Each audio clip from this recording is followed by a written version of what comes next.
Making a recipe that calls for butter? Make it better with European butter from France. With a minimum of 82% butter fat, it's no wonder French butter is the #1 choice of chefs the world over. Whether you're whipping up an omelet, sautéing vegetables, or spreading it on toast, the rich, cultured flavor of butter from France always elevates. Be sure to look for Made in France on the label. And for recipes, tips, and tricks, go to tasteeurope.com.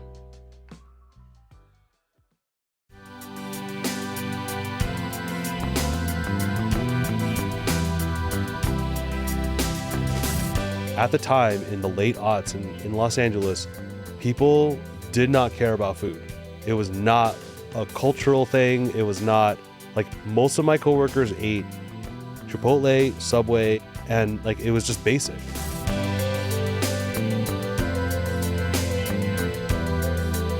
This is Taste. I'm your host, Matt Rodbard. Matthew Kang is the longtime editor of Eater LA and is plugged into all things in LA's Koreatown. We get into the big topics of the day in Los Angeles and have a spirited conversation about New York City versus LA Koreatowns. I've known Matt for years, and he's been such a good friend and such a great advisor to what's happening in, I would say, Korean food's most important city in America. I hope you enjoy this conversation.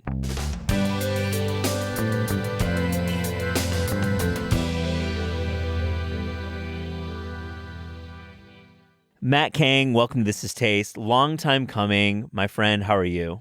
Hi. You've got your notes in front of you. You came prepared. Like any journalist, you come prepared with notes and thoughts. How was your day? What did you have to eat today? Anything good? My mother-in-law was at her house taking care of our son, Enzo, and she made a tortang, which is sort of like tortang talong, but without the talong, which is the eggplant. And it's basically like a really large Filipino like dongrang thing, or like meat jun, basically, with rice. And she's like, you need to eat that with ketchup. And I was like, I will eat it with ketchup. I'm Korean.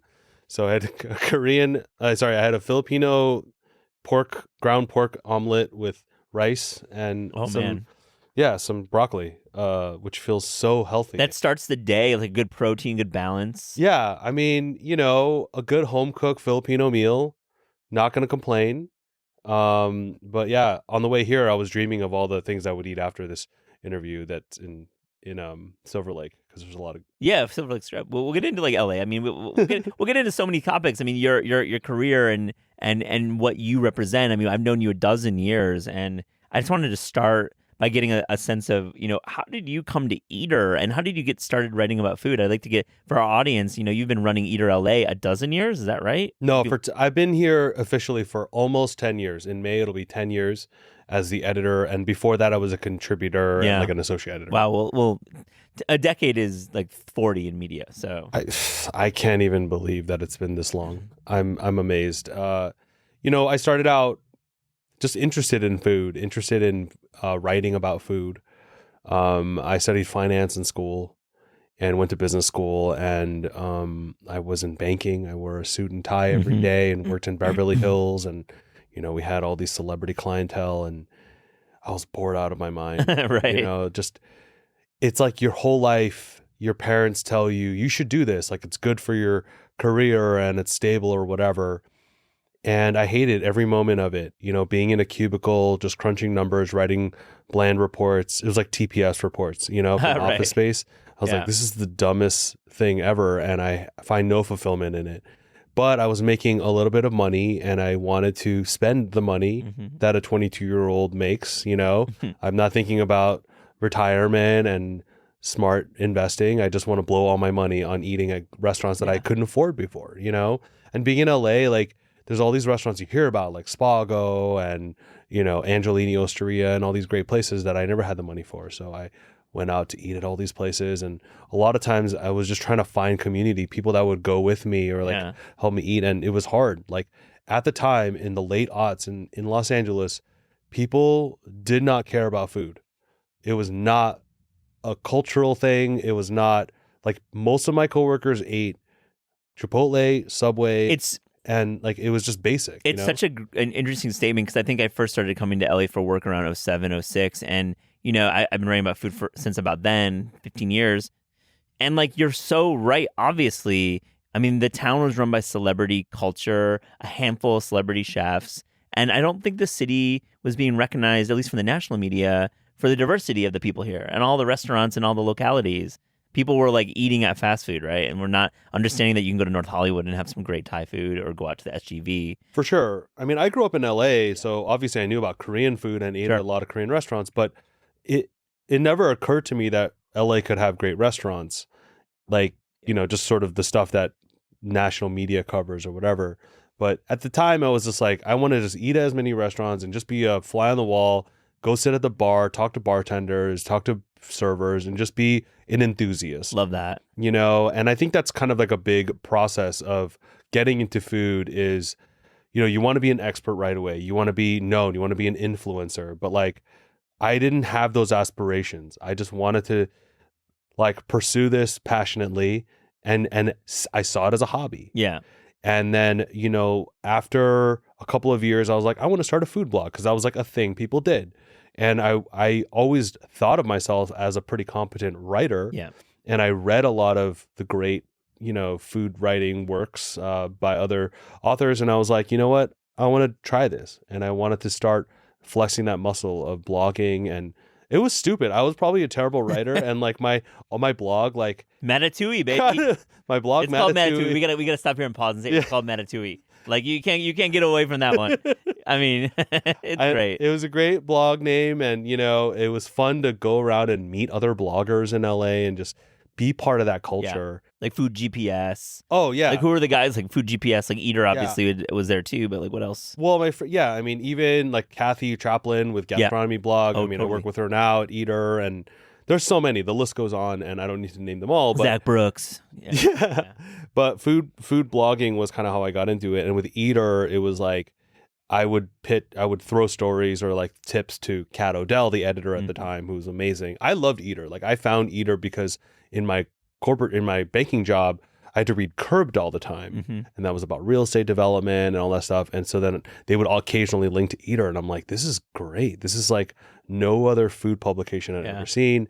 It was irreverent and like kind of mean, you know, like they had like the hottest chefs or like Death Watch for restaurants. Like shit posting before shit posting was a thing. That's what they were doing. Yeah.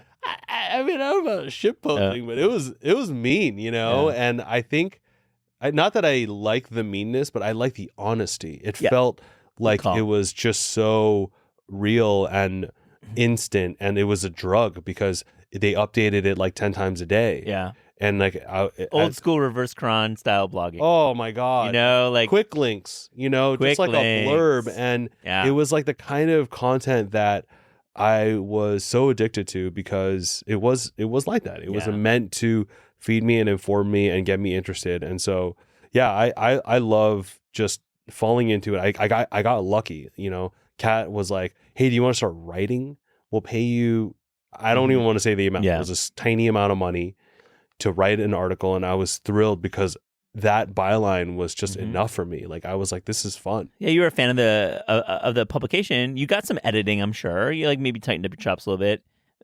You know, generous term. The blog posts back then were like 50 to 100 words. So generous, no editing. But then, okay, so how do you go pro then? Because there's a moment when you realize that the banking job is not really it, and Kat, I'm sure, is like, Matt, you gotta come join us. There's got to be a moment in time. Again, I think it was just luck and not based on my skill or my prowess in any way. It was Kat saying, I'm going to get promoted. I'm going to move back to New York. And she'd been living in LA. She's going to do other stuff for Eater. And she was like, do you want to take over my job? And it was very lucky that Eater had been acquired by Vox Media like just a few months prior. And so Eater itself was getting out of that startup phase and becoming like a legitimate real publication, you know, and having a semblance of structure. And so I pretty much latched onto that. I grew with the job.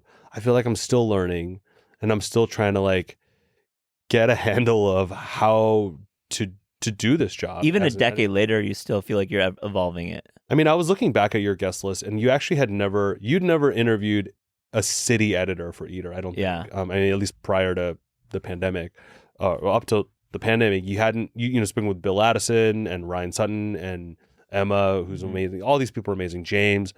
Helen Rosner, all my like former and present colleagues. Yeah. But there's something about being a city editor that like I kind of tell people is like being a bureau chief of the CIA outpost, you know?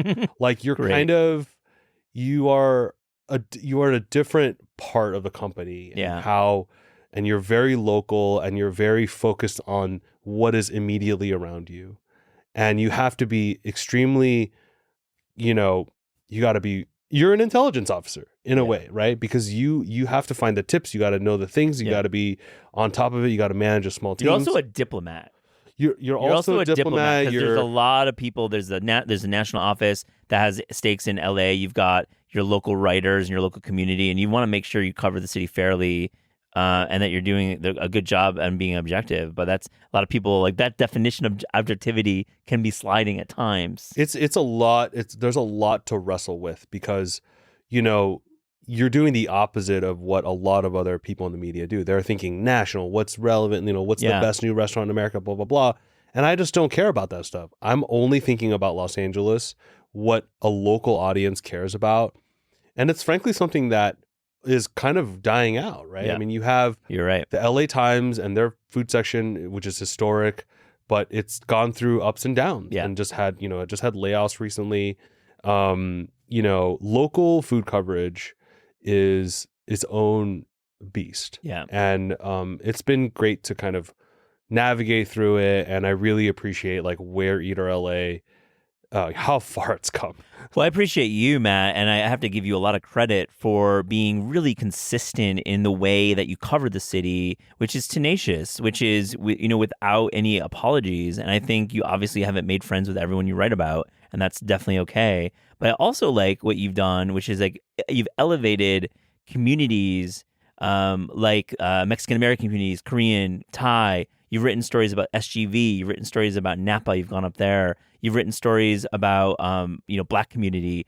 And, you know, you did that well before these big changes in food media around 2020. You've been doing it since the day one because that's like your instinct. And I appreciate that.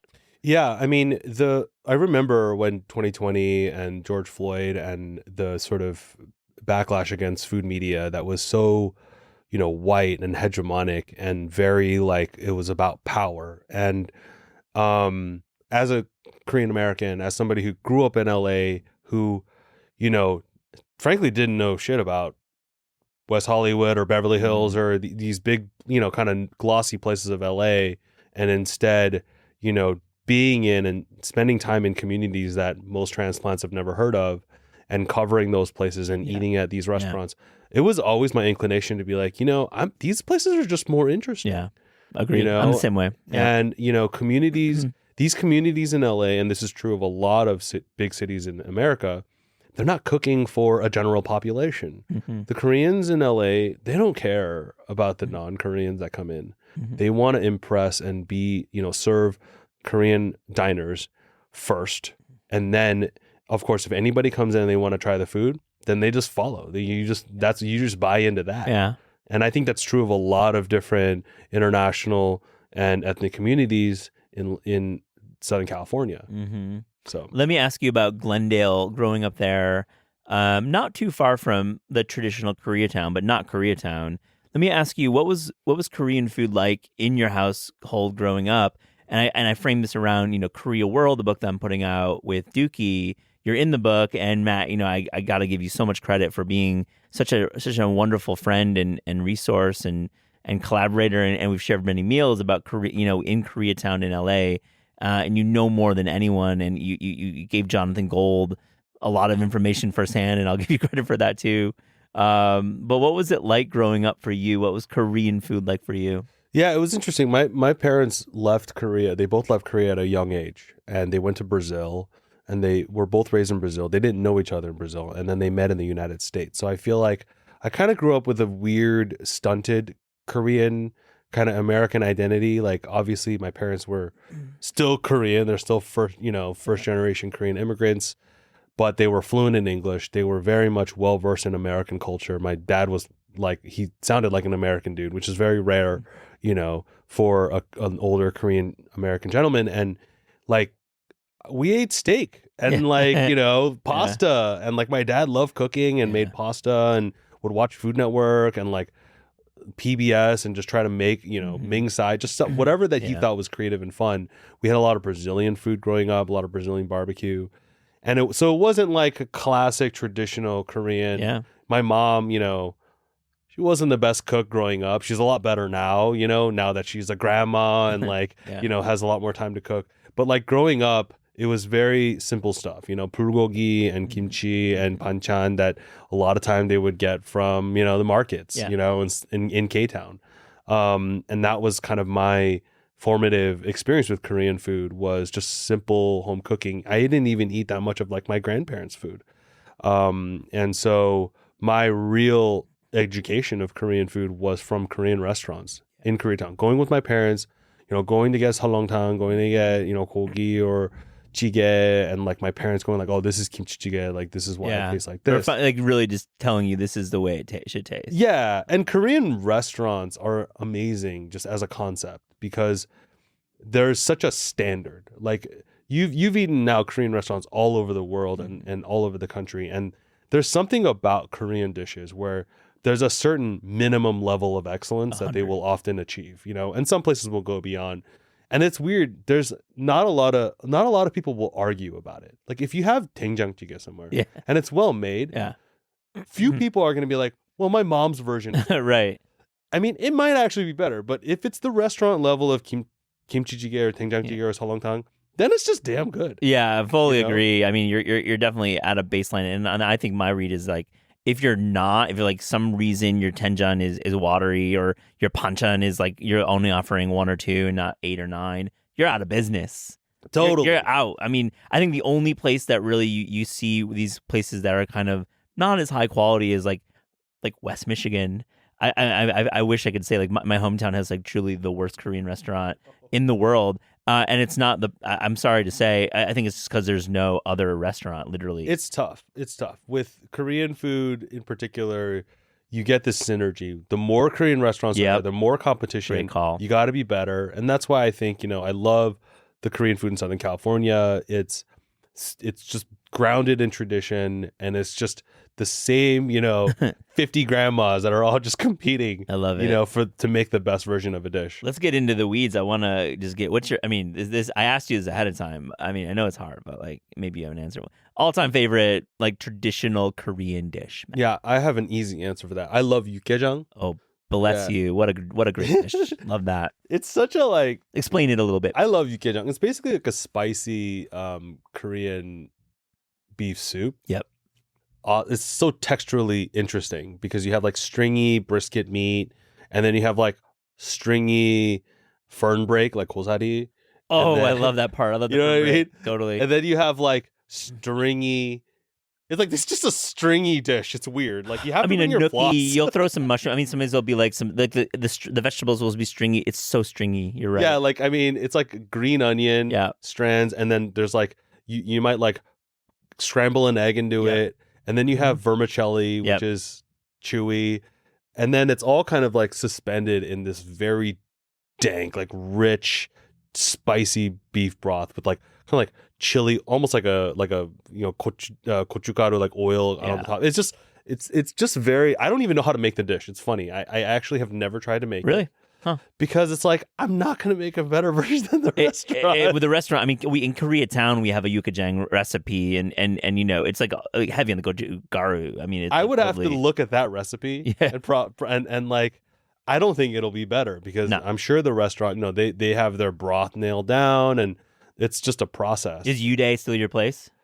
Yukgaejang? Yeah, Yukgaejang, isn't that the place? What's that place? Yeah, there's a place on in 6th LA. Street. There's yeah. So there's a chain in LA called Yukdaejang. Yukdae. Yeah. That's right. And they specialize in the dish, and my wife and I probably get it like once every other week. Like it is so good. Yeah. But what's interesting about this dish is that it doesn't actually have a lot of interpretation. Like pretty much people make it one way. I've never seen a modern version of it. Yukdaejang puts like ramen noodles in it as like a contrast. Yeah. But like otherwise, it's just very solid. Like I love how consistent it is. It's my like final like before I go to heaven. That's dish, the last meal. Yeah, is yukgaejang. Well, let's continue talking about Korean restaurants. I want to ask you a few more questions. I guess this is like such a big one too. Maybe it's easy. out of towners are coming in. They want to hit the one restaurant for a Korean restaurant in LA. Matt, where are you taking them? I always talk about Soban. I mean, I love Yep. Soban. I think it's the best Korean restaurant, overall Korean restaurant in Los Angeles, probably my favorite in the country. They have a pretty small menu. It's really centered on 3 dishes. Kanjang They do an amazing version of Which it. is, explain the marinated crab. It's like a marinated, like sort of fermented. It is fermented technically, but it's like a marinated flour crab, and it's a little bigger and meatier and sweeter than like a blue crab. And it's just this ridiculously delicious dish. I just think of it like cold crab fat. You kind of like squeeze it out.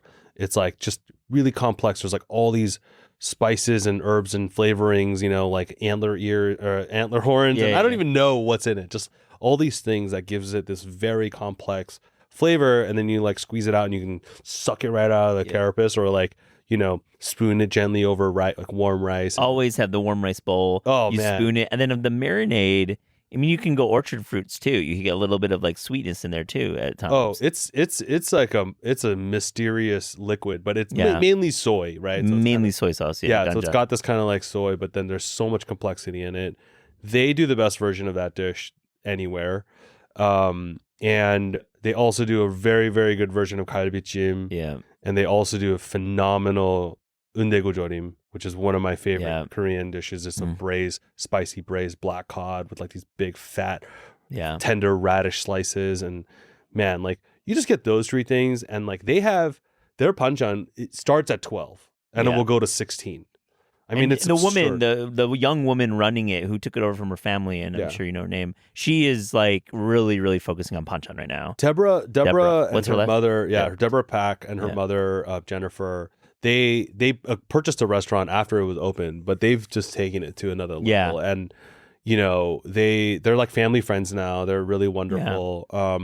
But their panchan game is just, you could just get a bowl of rice and eat their panchan, and that's like the best meal. I mean, it should be like a meal, and I feel like they could probably, she's very innovative, and I would say probably could do a panchan restaurant. I mean, if there was one. They could. I mean, Jennifer, the mother, now she like bought a large piece of property in northern LA County, and like is like now growing a lot of the vegetables and like bringing it over and doing a lot of cool stuff. So Soban, it's definitely a well-regarded place. Matt, I have to ask you for a few more, maybe 3 or 4 more Korean restaurants that you really think exhibit LA at its best.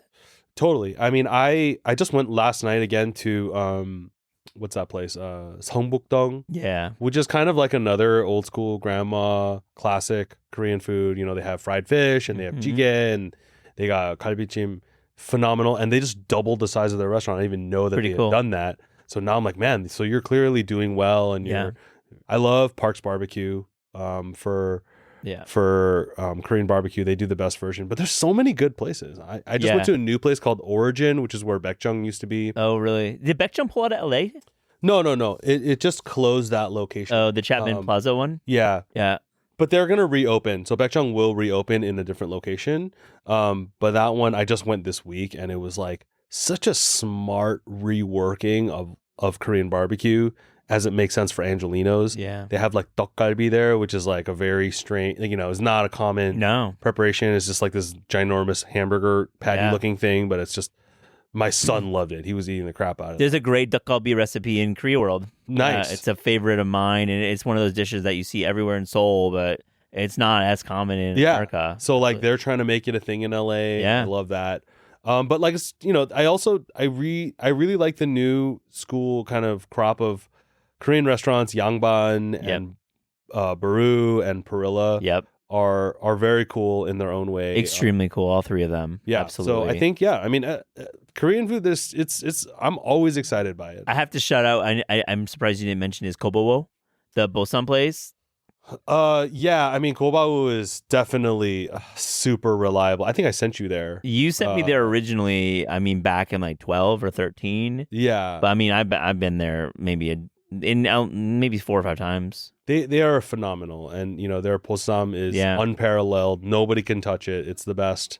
And yeah, they're an amazing restaurant for sure. Yeah, well, I appreciate that Korean talk. We could go all day and make this a Korean episode, but there's so much more to cover. Your job, it's an expansive job. But I want to ask a broad question, and it's a food media question. I think you're really well positioned to answer it. How do you, Matt, and your team, how do you share space with these TikTok backseat reviewers? They're everywhere, and that's like a genre I'm saying. I'm kind of, I used to be so optimistic, like, oh man, TikTok's awesome, it's diplomatic, it's cool, but like I'm like down on it now. I'm like this stuff is kind of nonsense, a lot of it, and like these people don't know what the fuck they're talking about, frankly. I'm just gonna say it. That's my words, not yours. I just like, how do you share space with them and in a very, I would say, competitive food media market? Yeah, it's really interesting. I think it's definitely the discussion of the last few years and for this year. For not our team in particular is heavily interested in this topic. And I love TikTok. Yeah. I love the app. I hope they don't ban it. You know, it's about the time that the government might ban it or force somebody else to buy it. And yeah, I mean, the surveillance aspect is all there. It's Chinese, whatever. Like in terms of food, in terms of like how we as consumers view TikTok, it is an incredible medium. And if you don't embrace it or appreciate it, like you're going to get left in the dust. And that means I think we're being left in the dust. Yeah. There is a sort of casualness that's kind of positive, but there's also an inanity. Like it's just like a guy in a car eating a burger that he took out and he's like rating it. I'm like, that is dumb shit. Yeah. That is not, food that I'm not enriched by that. No. It's just a hot take or whatever. It's like empty calories, pun intended. Yeah, exactly. But I do think there's an opportunity. I think that the same way that food media dismissed the blogger generation, of which I was a part of, and I was stupid. I didn't know, I didn't have the food knowledge of like people, Jeffrey Steingarten or whatever. Like, yeah, he would probably slap me, right? If he met me in 2008. But we learned and we got smarter and we got more informed. And we stayed curious. And I think that the TikTok influencer that's going out there and getting hit up by all these restaurants, you want to collab with us? You want to collab with us? I'm like, dude, I'm so tired of that word because it's just payola. It's pure pay for play. It's pure like, come, we'll give you a ton of free food and you just have to make us look good. And it's like, you know what? The TikTok influencer is going to only shoot themselves in the foot if they do that, because then the consumer's going to go there and they're going to be disappointed. They're not going to get styled out. They're not going to get the same thing. And you could say the food writer or food media has that same thing. It's not like I go to a restaurant like fully anonymously all the time or that I don't get made, but it's different. Like they're presenting something so visually enticing and so wonderful that may or may not align with a normal person's experience. And that takes away its usefulness. The idea is to be service, right? TikTok is trying to be service. You were the right word, exactly. Service journalism. But it ceases to be serviceable Yeah.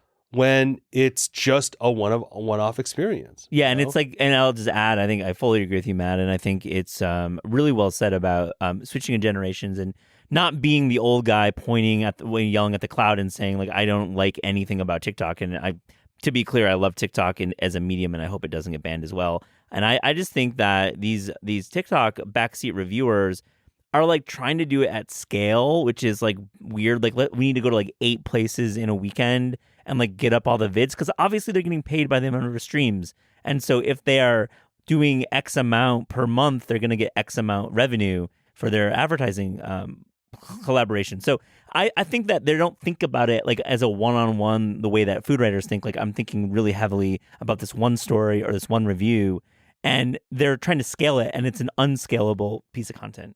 Yeah, I mean, I think we will find out what happens. At the end of the day, we just look at the results, and like certainly places and restaurants are benefiting not only from getting featured on TikToks, but now they're going and saying, let's make our own content. Like your friend Daniel and collaborator Daniel is like killing it with his own pizza content, because you know why?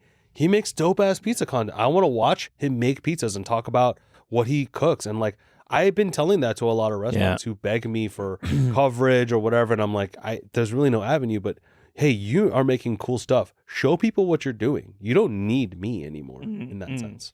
Okay, Matt, let's talk about some storylines in LA. I feel like A lot is happening here, and you're always on top of it, and I respect your takes. Broadly speaking, is there a story that we just aren't, we meaning the national media, I consider myself part of that, are just not understanding, getting, covering in Los Angeles?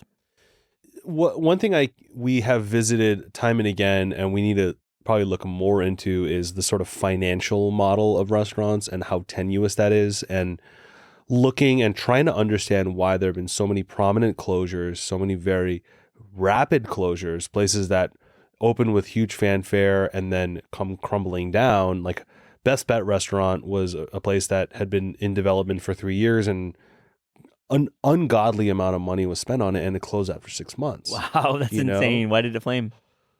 There's a lot of reasons for that, some of which are publicly available to know, and many of which is not, but the bottom line is that I think a lot of restaurants are struggling. It's a tough market, and there are so many unfortunate forces of, labor, cost, rent, regulation, all these things that just make it impossible for restaurants to truly make it. Do you talk with the mayor's office and the government of Los Angeles ever? Do you ever get a sense of, does the city have a sense of a strategy to help restaurants stay open? I ask this because in New York, I would say there is zero, and it's frustrating that there isn't a real. It's a negative 20 in LA. Like you are truly on your own, and you're truly in trouble when you try to open a restaurant here. I'll give you an example. Like, the health department here is managed by the county of LA.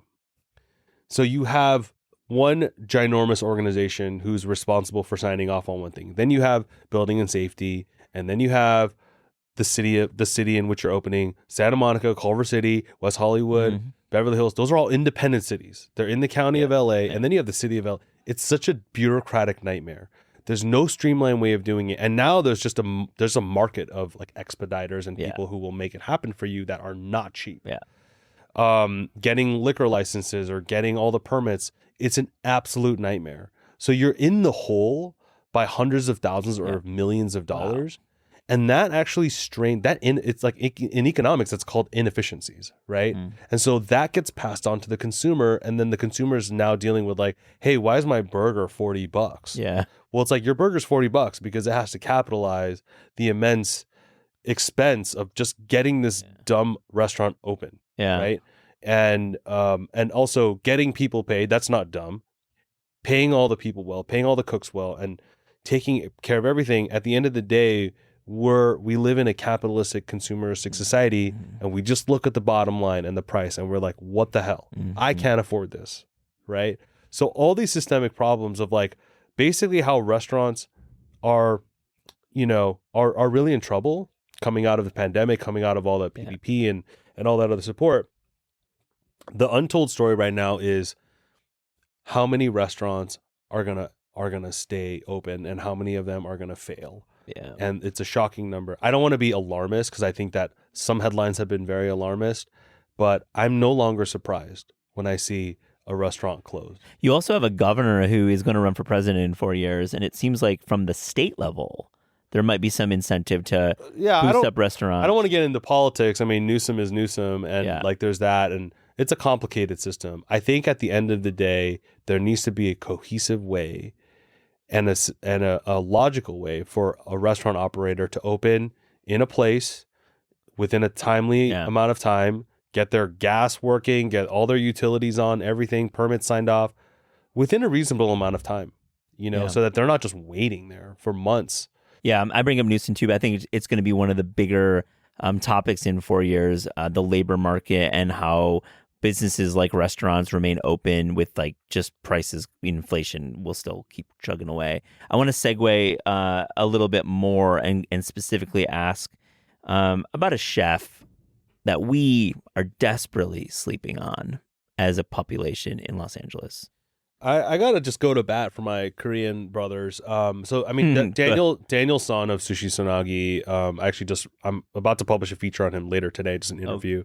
Hit that publish button. He's super. Yeah, I couldn't do it before I got here, but it will happen after this interview.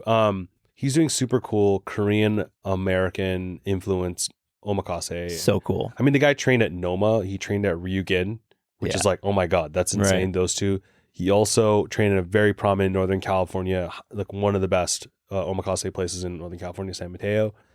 And he opened this small 8-seat omakase, and it just got, like, the Michelin guy just added it to their guide. And I'm like, oh man, now it's going to start. He's going to get a star, and it's going to, his notoriety will get to another level. But I'm really, really proud of him. I think what he's doing is great.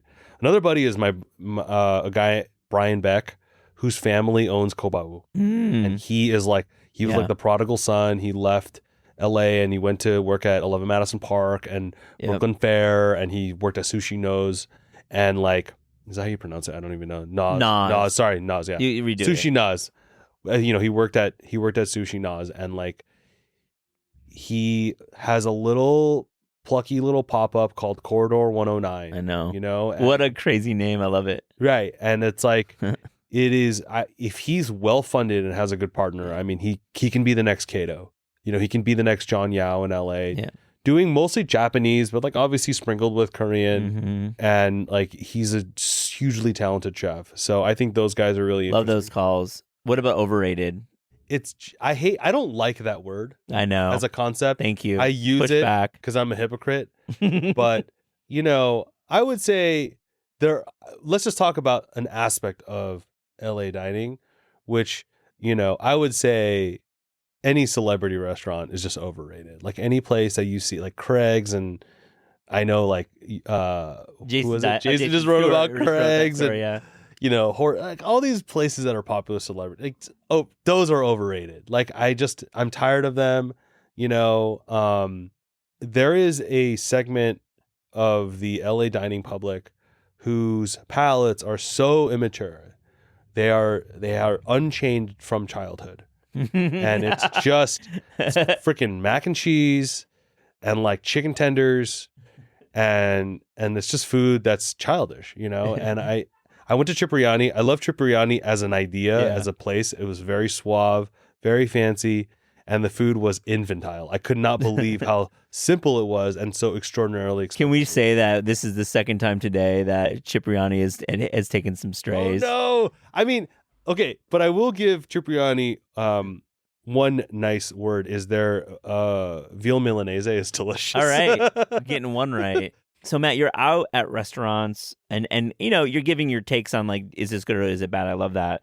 But I don't want to let it slip or miss that you report. And there's always reporting happening, and there's always features happening at Eater LA. It's not just like short pieces. So I'd love to get a sense of maybe in the last couple months, have you guys broken any news? Have you gotten any scoops?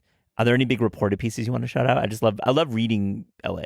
Thank you. There's been so many. I couldn't actually think of that many that I had done personally, but the sort of second generation of Koreatown restaurants was the big enterprise piece that I did late last year. And it was a story I'd been gestating on for probably 4 years. Yep. Matt Buchanan, you know, the former executive editor, was like, you need to do the story. Like, this is important. And I did it 3.5 years later, which was about the sort of what happens to Koreatown when its first generation of owners retires. And are these kind of classic mom and pop restaurants, when they go away, then what, like, is Koreatown going to lose its goodness, you know? And it was thankfully like finding a second generation of owners who were taking over for their parents or maybe a relative, or, you know, carrying the mantle of like good Korean food in Los Angeles, which it was like a piece that made me really happy to do. I don't think it was like super well read. Yeah. You know, it wasn't like viral, but like I considered it one of the most important things I'd done. And I want to keep exploring that. Your books really kind of touch a lot on that notion of like who carries Korean food, you know, who represents it and who speaks for it. And I'm fascinated by it. I think your books are obviously phenomenal, and I'll talk more about it later. But that was a great one. And then just like very recently, this like Benny Blanco story. Oh, cool. Like, I don't know Benny Blanco, but I remember I went to a pop-up like a few years ago at John and Vinny's, and it was like Justin Bieber and Benny Blanco collabed on a sandwich. And I was like, who's Benny Blanco? Yeah. I want to meet Justin Bieber and I want to eat his sandwich, but I don't care about Benny Blanco. But he's like now obviously emerged as like an incredible like force on social media and food, and his like probably sarcastic or like horribly racist, however you look at it, take on Jollibee was a story that I wrote about. It was originally only picked up by like Filipino publications. Yeah. And then like, that his experience with Jollibee went viral, naturally received an incredible amount of condemnation from Filipinos. And as somebody who just like went to the Philippines, I was just there for 11 days with my family. Yeah, man, that was messed up. Yeah, dude. that is so messed don't up. review restaurants while you're high. Don't go after entire ethnic groups with your statements. And also, if you don't have anything nice to say about a national chain, it's probably best to not say it, that we are recording this in the Doughboys studio in Los Angeles, and that is their brand. So shout out to the Doughboys. But I have to say, I loved that people were like fuck Benny Blanco for writing about Jollibee in a negative way. Now listen, I haven't had like the best food at Jollibee personally, but fucking I'm never gonna say it like him. Like you can do it in a way that like is not a total dumbass move. And I feel that's like part of your job is to make sure that celebrities and influencers, when they're writing about food, that you're either praising it or not. It's like part of the remit for Eater LA. My friend said it really bad. I had a buddy of mine who was talking to on the phone about this, and he was like, there is almost no other food thing in the world that's, not more attached to a culture and its people than Jollibee. Like that clearly represents Filipino food and Filipino culture. So you don't shit on it. Dude, don't. It's just that comes off as racist. And I don't think that's what he intended. No. He was trying to be funny. I get it. But it was a misfire. And then it almost hurt that he tried to remedy it the next day. I felt like that was like almost worse. So I don't know. I mean, to me, it was mainly just like, oh my gosh, like as an eater, just observing it from an editorial perspective.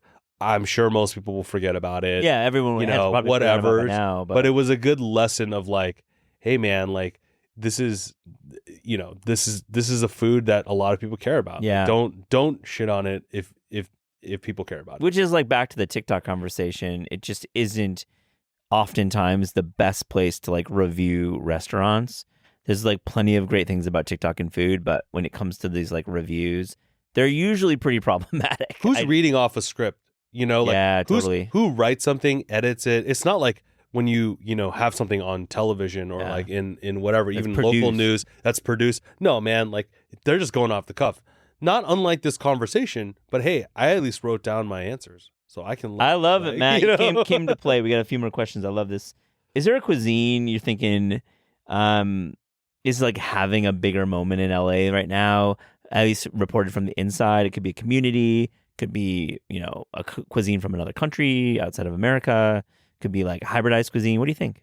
I think there's something kind of nascent right now, but will grow bigger. Is a lot of African cuisines, actually. So, LA has Little Ethiopia and has had Nigerian, Somali, and some other African cuisines here, but they were never like prominent until fairly recently. And so Tolu Eros, who's like the billionaire chef, and another chef from San Francisco that opened a place here, Simi Adebayo, and also like Ethiopian restaurants. This is a category that I think is still very like ripe for exploration and growth in LA and interest. And I'm fascinated by it. The Nigerian and Ethiopian food that I have had is delicious. Yeah, it's such a different worldview from the prominent cuisines in LA, which are Latin American and Asian, very clearly. But now we're seeing African influence, the rise of African culture in across the world. I think I'm big on Africa. Like if Africa had a stock, I would buy that stock. Because great. I think that within the next 100 years, I think the continent and its most prominent cities and cultures are going to dominate. I have to give you a little bit of space to shout out the South Bay, because you moved there in the last 5 years and you've taken me around, and man, I've had, I think, some of the best food in all of LA in the South Bay, so let's give it a little bit of space, Matt. What's going on there? I moved to South Bay. I moved to Torrance. Yeah, man, it's a fun place. Like the neighborhood and the areas there have great mom and pops, great food. It's like it's still not cohesive. Yeah. So as an LA person driving around, poking into strip malls, going like, oh, I haven't seen that one before. You know, you drive up, kind of open the door. Like that sense of mystery and exploration is still there in the South Bay. And I love that as somebody who moved there in the last 8 years. It's thrilling to just be able to find cool places, many of which are entrenched in their communities and beloved. Yeah. But for me as like a food writer, I don't know of another prominent food writer that's based in the South Bay. Is there a restaurant you would point to in the South Bay that we just have to there's so many. Anything Japanese, but like Otofuku is Went great. Last night. Hachi. Well, you went to Otofuku last night? Last night, man. I was You were like down the street from my house. I You didn't call me? I should have. I just went to a trade show and I had to be back to prepare for these podcasts. Yeah, So I wish I was. Yeah, Otofuku last night was pretty fire, man. I love that place. It's just like, I just love the whole vibe. You know, Yeah. you're going through the back. Yeah. You go there. You're pretty much the only non-Japanese person there. And a lot of people are like wearing suits because they just came out of work. Yep. Um, And they had like the guy next to me had his bottle of shochu that he had like a little like his name like was taped to the bottle, and he went there weekly and we chatted about it. That's amazing. Real neighborhood place. Yeah, and I think the South Bay is interesting. It's also near the beach, so there's a lot of beachy stuff. I don't know, it's fun. I like living there. Man, on This Is Taste, we ask guests about their discerning taste. So to close this interview, here's a little rapid fire Fast and Furious taste check. Are you ready? Let's go. The best fruit. Durian. First time mentioned on the show. I'm gonna just like ask you why. It's the best. It's absolutely the best fruit in the world. I'm all for it. I think it's an enchanting fruit. It's unbelievable. And it's also inaccessible for me. So when I do eat it and it's like in Southeast Asia, then I'm like, this is the greatest. Did you have some in the Philippines on your trip? I didn't. I'm a terrible hypocrite. But part of it was just because I was so busy. Yep. And it was just hard to get around to it. And, chasing around a toddler takes away a lot of your On an will international to do trip. anything. The worst vegetable. I'm going to say bitter melon. Yeah. I'm trying to get into it. It's a real delicacy. My Filipino in-laws are like, they're just, and I eat it gladly, but You don't prize it the same way. The best dessert. chocolate souffle. Interesting. Is there a place in LA that you can get it, or do you make it? Cut. Yeah. It's like $30. It's ridiculous. For a souffle, that's like the food cost on that is like 6 cents. Yeah, but I'm the just labor kidding. cost is probably high. I'm but, kidding. I would never. I would never judge a restaurant by its margins. It's probably 3 times what it needs to cost, but it's still delicious. Your favorite American fast food chain? In-N-Out. Spoken like a true Angelino. Have you had a Shake Shack ever? Hundreds of times. What do you think about Shake Shack? You're gonna bait me into that? I mean, it's not even close. I've had 100 conversations about this, Matt. There's no comparison in my mind. This is for another show. I've had In-N-Out 10,000 times, and I've had Shake Shack hundreds of times in my life. Okay, the first one was a hyperbole. I've definitely had it a lot. Yeah, I think both are good. Yeah. I will defend In-N-Out because I think it is what I believe encompasses the best of what fast food can be. Listen, buddy, we're gonna take this to a stage one day. We're gonna get a live audience, and we're gonna do it in like the Midwest in neutral territory, and then we're gonna see because like we can't do it in New York or LA, and then we're gonna see what people say. I want to know what the Midwesterners think. Anyways, moving right along. Your favorite Los Angeles restaurant right now? You're not gonna like this, but I'm gonna say Republique. Why am I not gonna? I love Margie Mansky. Oh, Are you kidding me? I thought you didn't have a great experience the last time. That's untrue. Okay. I actually had a great experience. I really like Republique a lot, and I think I was mentioning it with Phil Rosenthal, who obviously is an owner of the restaurant, but I feel like it's such a consistent restaurant. So I think you might be mistaken. Okay. I think maybe it was because you went during the pandemic and it was just weird. But no, Republique, I recently went for the first time for dinner in years. Yeah. And I was blown away by it. Yeah. It was so good. Just a great experience. My arteries did not appreciate me. It's a heavy meal. I love breakfast there though. That's probably what I have more. Yeah. The pastry counter is amazing. Yeah. Sad about BC Clat closing. Kind of sad. Real bummer. I mean, BC Cloud and Mansky were phenomenal. Mansky as well, right? Your favorite non-LA California restaurant? I'm going to say Kasama. Yeah. I was going to say Parachute, but they're closed now. Yeah. And so I recently went to Chicago. Kasama, went for brunch. Brilliant restaurant. I really, really, really like Kasama a lot. And I think what the bear did was pretty great for those guys. I didn't watch that. I don't know. I need to watch the It's on the show. of It's Bear. pretty great. Okay, good. I will. Okay, this is a hard one. Your favorite LA neighborhood for food? K-Town. Yeah, that's easy. I mean, maybe it's not even a hard one. It's an easy one. Your favorite cookbook of all time? K-Town. I actually wrote that. I really do. You wrote my book from 2016 with Doogie Kong. Thank you very much, Matt. You've been such a great sport with the book, and we'll talk more. We're going to be appearing in LA in July with the LA Public Library. Yeah, we got to confirm that, but that's going to happen. We'll mention it in the podcast. Yeah. But no, I actually have an unbiased answer. Okay. Which is the Cook's Illustrated Baking Book. Oh yeah, that thing is amazing. That's like I started making the banana bread from there. That's like I've turned heads with that thing. That's cool. The recipes in that book are amazing. They're really well thought out, really easy to do. Like we didn't really dive deep into recipes, which I'm sure you do with a lot of your guests. Yeah. But like, yeah, I would say I have a lot of cookbooks. I like to use cookbooks. That one is my favorite one. Yeah. Well, you're a really great home cook. I've watched you've done some video content, and you're great, man. I hope maybe that's like the second or third chapter of your career is going into the recipe game. Somebody was mentioning, I think Lucas was telling me, he's like, you could leave restaurants and just do, like, he knows that I'm very into cooking. You are, yeah. I like recipes, but I don't think it just doesn't get me as excited on a regular basis as restaurants. I'm the same way, Matt. I think restaurant, like the culture of a restaurant, the pageantry, learning about new cultures through food and restaurants, there's nothing, you can't beat them. Recipes are like a world in which you have to explore when restaurants aren't available to you, I think. Yeah. If you live in Arkansas, no shade to Arkansas, but like my sister-in-law lives there. Yeah. It's hard to get excited about the dining scene there. Yeah. So you got recipes and she cooks a lot. We're in LA. Like I don't need to cook. You're in LA. I mean, you go to like, parts of upstate New York and you're going to be like kind of struggling for restaurants. So yeah, like you're in a restaurant city, man. Yeah. Your favorite city outside America to visit for food?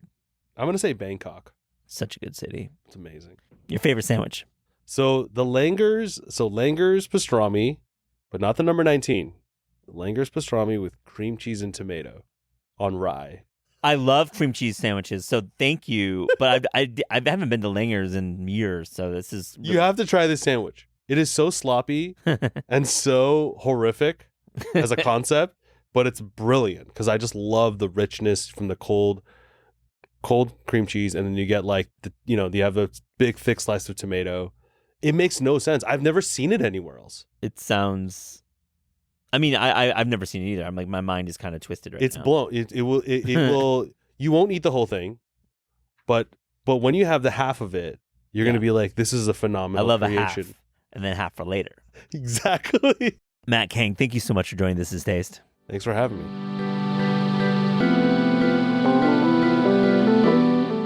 This Is Taste is hosted by Eliza Abarbanel and me, Matt Rodbard. The show is produced by Shalia Harris and Pat Stango and edited by Clayton Gumbert. Theme music by Steve Rydell. Visit Taste online at tastecooking.com and make sure to subscribe to our newsletter for updates on all cool things that are happening.